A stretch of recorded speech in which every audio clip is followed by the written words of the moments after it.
Hello everyone, நான் உங்கள் பாலா பேசுகிறேன். இந்த வீடியோ நம்ம என்ன தெரிஞ்சுக்க போகிறோம்னா, டாப் 10 கால்சியம் அதிகமாக இருக்கக்கூடிய உணவுகள் பற்றி தான். எந்தெந்த உணவில் எவ்வளோ கால்சியம் இருக்குது என்பதை தெரிஞ்சுப்போம். ஒரு நாளைக்கு மனுஷனுக்கு குறைஞ்சது 1200 mg கால்சியம் தேவைப்படுது.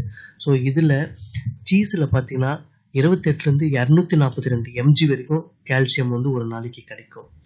அடுத்து தயிர் ஈஸியாகவே எல்லா இடத்துலையும் கிடைக்கும். இதில் பார்த்தீங்கன்னா ஒரு கப்பு தயிரில் 300லேருந்து உங்களுக்கு 450 mg அளவுக்கு உங்களுக்கு கால்சியம் கிடைக்கும். நெக்ஸ்ட்டு பால் இல்லாத இடமே கிடையாது. நீங்கள் எவ்வளோ பால் குடிக்கிறீங்களோ அவ்வளோ உங்களுக்கு கால்சியம் நிறைய போனில் போய் அப்சர்வ் ஆகும்.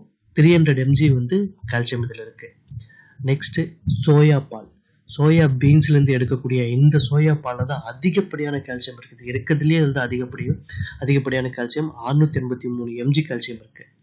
நெக்ஸ்ட்டு எள்ளு, சியா, கசகசா இந்த விதைகளில் பார்த்தீங்கன்னா 127 mg அளவுக்கு கால்சியம் இருக்குது. இதில் அதிகபட்சமாக எள்ளில் தான் கால்சியம் அதிகம்.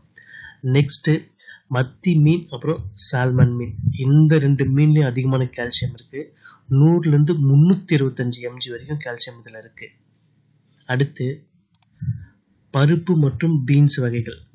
பருப்பில் உங்களுக்கு அதிகமான கால்சியம் இருக்குது, ப்ரோட்டீன்ஸ் இருக்குது. இதில் அதிகபட்சம் 225 mg கால்சியம் இருக்குது.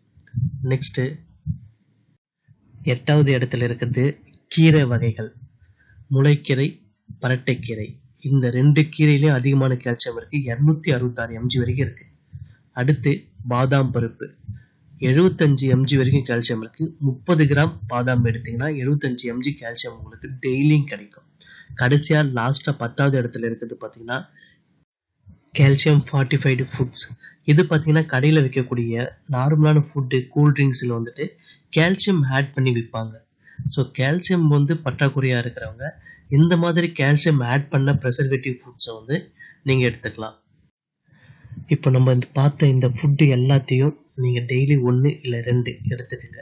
அது மட்டும் பத்தாது, டெய்லி எக்ஸசைஸ் பண்ணுங்கள், இல்லை வாக்கிங் போங்க. அப்போ தான் உடம்பு வந்து கால்சியத்தை உறிஞ்சிக்கும். எலும்பு எல்லாம் கால்சியத்தை நீங்கள் சாப்பிடக்கூடிய அந்த கால்சியத்தை வந்து உறிஞ்சிக்கும். இல்லை அப்படின்னா நீங்கள் சாப்பிடக்கூடிய கால்சியம் வேஸ்ட்டாக தான் போகும்.